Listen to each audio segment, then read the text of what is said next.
পরিমাণ আপনার জমি আছে? আমার জমি হলো ৬০-৬৫ কাঠা। ৬০-৬৫ কাঠা এই ভাইয়ের জমি আছে। কিশোরগঞ্জ হাওর, আর হাওরে শুরু হলো ধান মাড়াই করার সময়। আর এই সময়ে জিরাতি কৃষক তারা কিন্তু প্রচুর পরিমাণ ব্যস্ত। আর ব্যস্ত সময়ে তাদের যে কলা ধান চাষ লওয়ার জন্য তারা কিন্তু প্রস্তুতি নিতেছে। পাশাপাশি দেখাবো তাদের জীবনযাপন, এবং এই হাওর অঞ্চলের থেকেও তারা বিভিন্ন রকম গরু পালন, হাঁস, মুরগি, ছাগল, অনেক ধরনের পশু তারা কিন্তু পালন করে থাকে এই হাওর অঞ্চলে। এবং দেখতে পারবেন এই হাওর অঞ্চলের অপরূপ সৌন্দর্য দেখে আপনি আসলেই মুগ্ধ হবেন।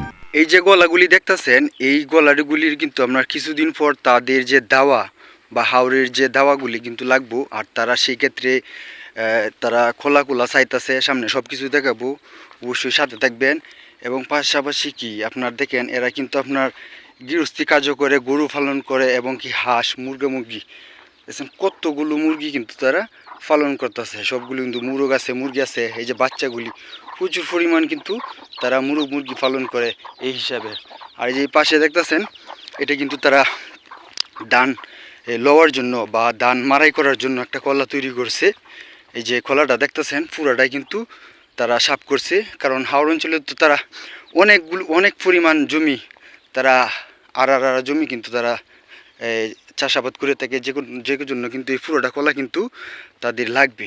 আর সেক্ষেত্রে এই পাশে আরেকটা গলা দেখতেছি, এই যে দেখতেছেন, এইগুলির ভিতরে তো তারা সব লোক আপনার গরু পালন করে, যা দেখতেন আসবাবপত্র এইগুলির মধ্যে তারা যে রান্নাবান্না খাবারের ক্ষেত্রে। আর এই পাশে একজন বাইরে দেখলাম, উনি কিন্তু আপনার এই ছোট্ট একটা ঘরের ভিতরে কাজ করতেছে। ভালো আছেন ভাই? জি ভাই ভালো। ও, কি কাজ করতেছেন এনে? একটু গরু খাওয়ার জন্য ঠিক আছে, একটা সেলাব লাগে। আর মেন যে ঘরটা আপনার যেটার মধ্যে থাকেন, এটার মধ্যে তো আপনার দান আবি যাবি রাখার লাগে নাকি? যে আপনার যে দাওয়াটা উড়ানোর ক্ষেত্রে বা বৈশাখ মাসে আপনি যে কাজ করবেন, তো সেই কাজ করার ক্ষেত্রে আপনাকে তো একজনে 15 দিন বা 20 দিনের জন্য আনছে। কত দিনের জন্য আনছে? মানে দাও মারা যত দিন লাগে ততদিন। এর ভিতরে কতদিন আপনার কত টাকার মতো আপনার দিতে হইব, বা ধান দিব কিনা টাকা দিব? মানে 25 মণ ধান দিব। 25 মণ পুরোটা ওনার ধান মারায় উড়াই দিবেন। তাহলে আপনার যে উনার যে কতগুলো জমি আছে? জমি আছে আপনার 65 কাঠা। 65 কাঠা। তো এই যে ভাই দেখতে উনার 65 কাঠা জমি ধান মারাই চাষ করে সে কিন্তু লয়ে দিবে, তাদের সাথে সাহায্য করবে। আর সেই ক্ষেত্রে এই বাইকে কিন্তু 25 মণ ধান দিবে। এটা কিন্তু প্রত্যেকটা মানুষই যারা একদম এই সাধারণ মানুষ, তারা কিন্তু এই হাওর অঞ্চলে কিন্তু এইরকম পরিশ্রম করে থাকে বছর শেষে তাদের যে কুড়াকে ধানটা কিন্তু জোগাড় করার জন্য। আমি এমন একটি হাওর অঞ্চলে আসছি যেখানটা আপনার কিছুদিন পর বা বর্তমানে কিন্তু দাওয়া মারা শুরু হয়ে গেছে হাওর অঞ্চলের।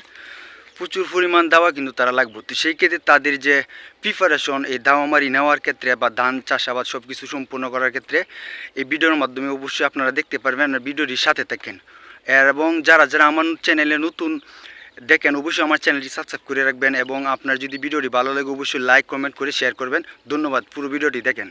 বিশেষ করে আপনাদেরকে একটা আমি ধান দেখাই, যে ধানটার সাথে কিন্তু অনেক মানুষই পরিচিত না, বা যারা শহরে থাকে তারা কিন্তু পরিচিত না, তাদেরকে আজকে ধানটা দেখাবো। এই যে ধানটা দেখতেছেন, হ্যাঁ, এই যে ধানটা দেখেন, ভালো করে দেখেন, এই যে পুরোটা জমিন যা দেখতেছেন পুরোটা জমি কিন্তু এই ধানটা কিন্তু পাইকে গেছে গা। তো এই পাকার ক্ষেত্রে এই ধানটাকে বলে কিন্তু আপনার আমাদের বাসায় রাতা ধান।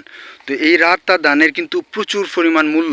এটা বর্তমান বাজারে আপনার 1400 থেকে 1500 টাকা মন আছে। এবং কি যখন এই ধানগুলোর দাম যখন বাইরে জায়গা তখন কিন্তু আপনার এই ধানের মন হয়ে জায়গা 2000 থেকে 2500 পর্যন্ত এই ধানের এই মূল্য হয়ে জায়গা। তো এই ধানটি আসলে আপনারা চিনে রাখেন, এই ধানের কিন্তু অনেক গুণাগুণ বা অনেক দামি একটা ধান। আর এই ধানটাও কিন্তু এই সর্বপ্রথম সম্ভবত তারা আগেই কাটতে ফেলবে, বা অন্য ধানের আগে কিন্তু এটা কিন্তু লাগিয়ে গেছে বা ফাইকে গেছে, এটা কিন্তু তারা আগেই কেটে নিবে। কত পরিমাণ আপনার জমি আছে? আমার জমি হলো ৬০-৬৫ কাঠা। ৬০-৬৫ কাঠা এই বাইরের জমি আছে। তো এই ৬০-৬৫ কাঠার মাঝে বর্তমানে তো প্রায় জমি কিন্তু ফাইকে গেছে নাকি? জি, প্রায় কাছাকাছি আর কাছাকাছি। তো কবে আপনার মনে দাওমারি বা যাদেরকে দিয়ে কাটাবেন মানে কতদিনের ভিতরে কাটানো শুরু হয়ে যাবো? 10 কাটা কেতা আছে, এটা আপনার এই রবিবারই কাটতে পারবো। এই সামনে রবিবারে কাটতে যাবো গা। আর বাকিগুলো হয়তো কয়েকদিন বাকিগুলো লাগবে, আরো এক সপ্তাহ পিছাইতে এক পারে। সপ্তাহ পরে লাগতে পারে। এবং সব মিলে তো আপনার মনে হয় যে এবার মাশাল্লাহ ধান কিরকম হয়েছে? ফলন ভালো হয়েছে ইনশাল্লাহ, কিন্তু কিছু এই যে অষ্টআশি জমিগুলা সমস্যা দেয়া দিছে। 88 জমিগুলা সমস্যা দিছে, আর এমনিতে তো সব আলহামদুলিল্লাহ ভালো হয়েছে। আলহামদুলিল্লাহ এখন পর্যন্ত ভালো আছে।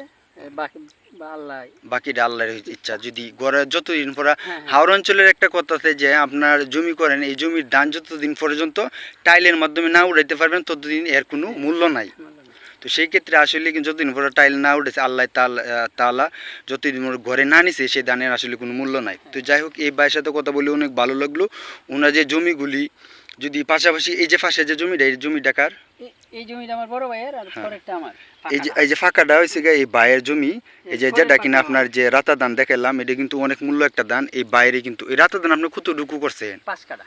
5 কাটা করছেন। 5 কাটার মধ্যে কত পরিমাণ মনে ধান হইতে পারে রাতা? আশা করতেছি যে 4 মণ দর হইলে ভালো হবে আর কি। 4 মণ ধান। তো বর্তমান বাজারে এখন কত আছে মনে?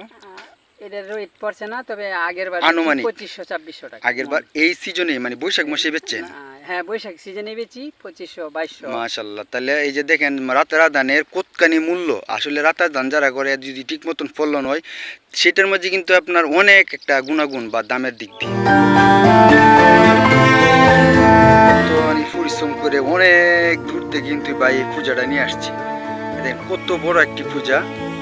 এভাবে কিন্তু পরিশ্রম করে থাকে এই হাওড়ের যারা কৃষক।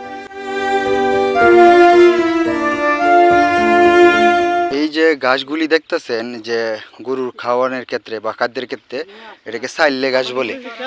এক একটা ঘাস আপনার মনে একটা ধানের যে গাছ আসছে তো সমতুল্য।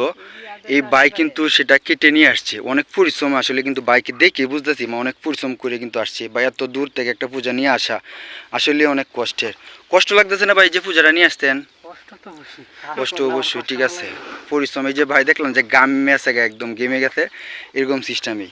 এগুলি কিন্তু তারা গরুকে খাওয়ানোর জন্য কিন্তু নিয়ে আসছে।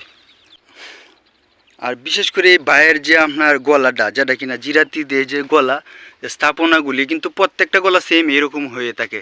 এই যে দেখেন উপরে কিন্তু তারা থাকে, দেখেন কত সুন্দর করে। কিন্তু এটার ফিলে একটা আলাদা। যারা এইভাবে থাকে তারা একমাত্র বুঝতে পারে যে এটার এই কতখানি একটা আনন্দ বা ভালো লাগে এইভাবে থাকাটা।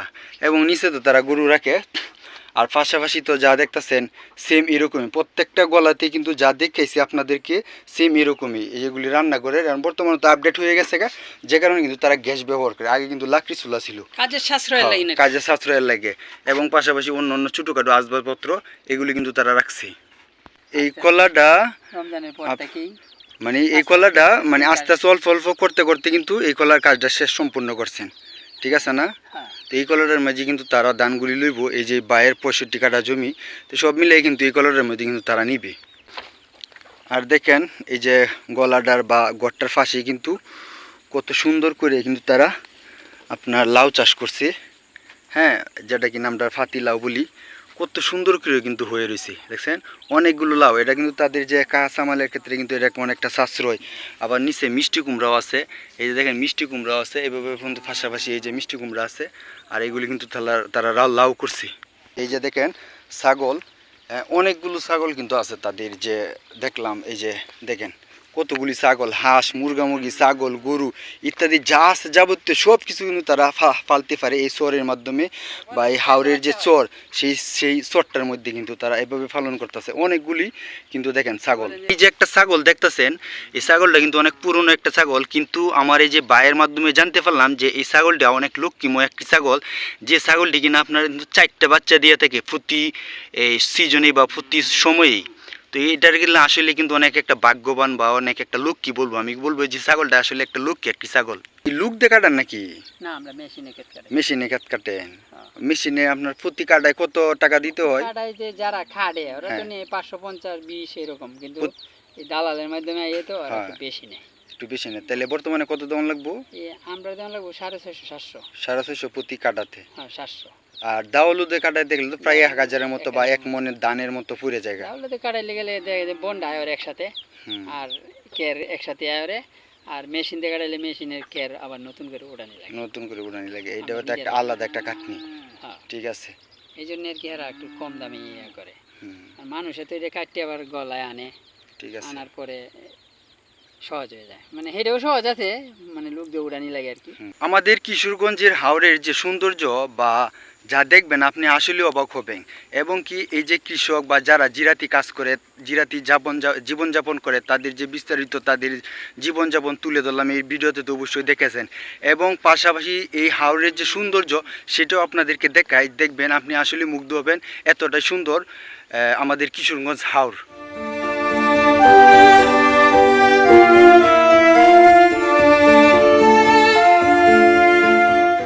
এই যে দেখতেছেন মাঠে এক পাশে এটা একটা রাস্তা, কত সুন্দর একটা নিখুঁতময় রাস্তা, সবুজ প্রকৃতি সৌন্দর্য। এই সৌন্দর্য আপনি আসলেই আপনার টাকা খরচ করেও পাইবেন না, এত সহজভাবে এত সুন্দর জায়গা। এবং পাশে গরুগুলি, পাশে একটা ছোট্ট একটা নালা আপনার খালে শুরুর মতো আছে।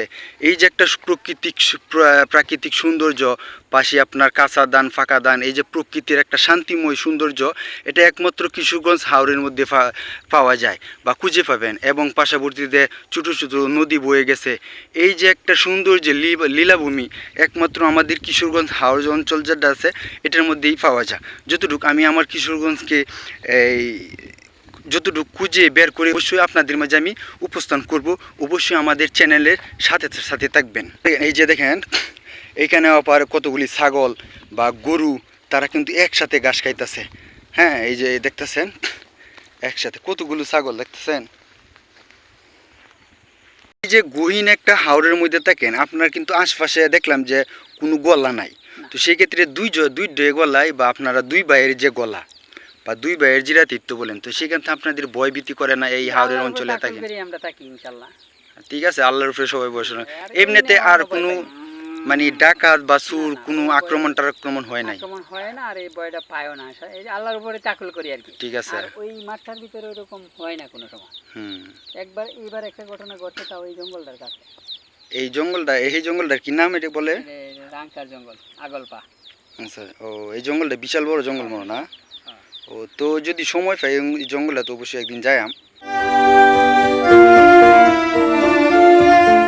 আপনাদেরকে আরেকটা জিনিস দেখায়, কত সুন্দর। ওই যে দেখেন বগাগুলি বা ফান্নেফারি, এগুলি কিন্তু মাছ খাওয়ার জন্য কিন্তু বসে আছে, বা এই বাদটাই। আর এই বাদটা কিন্তু তারা দিছে যে হাওর অঞ্চলের যেসব মাছ, যেসব সুস্বাদু মাছ আপনারা খেয়ে থাকেন, সেসব মাছ ধরার ক্ষেত্রে কিন্তু এই বানটা তারা জেলেরা দিয়ে রাখছে। এই যে এই পাশে দেখতেছেন নদী এদিক দিয়ে গেছে, আর এটা তো বিশাল বড় নদী। আর ওই পাশে দেখতেন একটা সইয়ের মতো দেখা যায়, এটার মধ্যে হয়তো সম্ভবত তারা থাকে। আর ধানগুলি তো দেখেন পেকে গেছে, এটি আপনার এই 2-1 দিনের ভিতরে কিন্তু তারা কেটে ফেলবে, বা তারা এগুলি কিন্তু লওয়ার জন্য বা মারাই করে লওয়ার জন্য কিন্তু এগুলি কিন্তু কাটার যোগ্য হয়ে উঠেছে। আজকের মতো এই ভিডিওটি এখানেই শেষ করতেছি। এবং হাওর অঞ্চলের যত ধরনের সৌন্দর্য বা হাওর অঞ্চলের ভিডিও যদি আপনাদের ভালো লাগে অবশ্যই লাইক এবং কমেন্ট করে জানাবেন।